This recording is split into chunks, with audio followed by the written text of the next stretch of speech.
ময় শ্রী শ্রী ঠাকুর অনুকূলচন্দ্রের শ্রীহস্ত গ্রন্থ লিখিত সত্যানুসরণ গ্রন্থ হইতে পাঠ। যা বৃদ্ধিপ্রাপ্ত হয়ে যা কিছু হয়ে তাই আছে তাই ব্রহ্ম।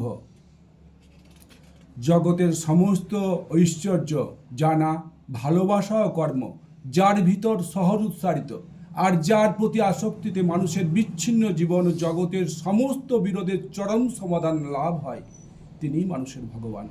ভগবানকে জানা মানি সমস্তটাকে বুঝা বা জানা। যার কোনো মূর্ত আদর্শে কর্মময় অটুট আসক্তি সময় বা সীমাকে ছাপিয়ে তাকে সহজভাবে ভগবান করে তুলেছে, যার কাব্য, দর্শন ও বিজ্ঞান মনের ভালো মন্দ বিচ্ছিন্ন সংস্কারগুলিকে ভেদ করে ওই আদর্শেই সার্থক হয়ে উঠেছে, তিনিই সদ্গুরু। যার মন সতে ও একাশক্তিতে পূর্ণ, তিনি সৎ বা সতী। আদর্শে মন সম্যক প্রকারে ন্যস্ত করার নাম সন্ন্যাস। কোনো বিষয়ে মন সম্যকভাবে লেগে থাকার নাম সমাধি। নামে মানুষকে তীক্ষ্ণ করে, আর ধ্যানে মানুষকে স্থির ও গ্রহণক্ষম করে। ধ্যান মানে কোনো কিছু একটা চিন্তা নিয়ে লেগে থাকা, আর তাই আমরা বোধ করতে পারি এই যে আমাদের লেগে থাকাটার বিক্ষেপ এনে দেয়, কিন্তু ভেঙে দিতে পারে না। বিরক্ত হওয়া মানেই বিক্ষিপ্ত হওয়া। তীক্ষ্ণ হও কিন্তু স্থির হও, সমস্ত অনুভব করতে পারবে। কোনো কিছুতেই যুক্ত হওয়ায় বা একমুখী আসক্তির নামই যোগ। কোনো কিছু দ্বারা প্রতিহত হলে যা নিজেকে প্রতিষ্ঠিত করতে চায় তাই অহং। অহংকে শক্ত করা মানেই অন্যকে না জানা। বস্তু বিষয়ক সম্যক দর্শন দ্বারা তন্মনে মনের নিবৃত্তি যাদের হয়েছে তারাই ঋষি।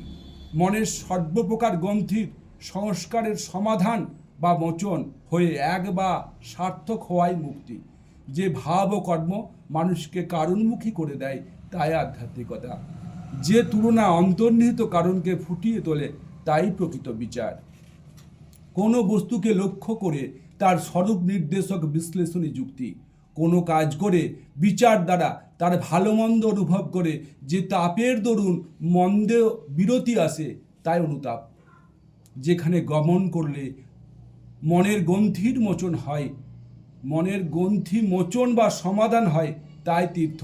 যা করলে অস্তিত্বকে রক্ষা করা যায় তাই পুণ্য। যা করলে রক্ষা হতে পতিত হয় তাই পাপ।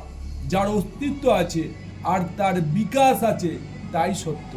যা ধারণা করতে মন নিজত্ব অক্ষুণ্ণ থাকে তাই অসীম। যা ধারণা করতে গিয়ে মন নিজত্ব হারিয়ে ফেলে তাই অনন্ত বা অসীম। শান্তি শান্তি শান্তি। পাঠ করলেন শ্রী সত্যনারায়ণ কুণ্ডু, বাড়ি শালঝাড়, গোঘাট, হুগলি। জয় গুরু।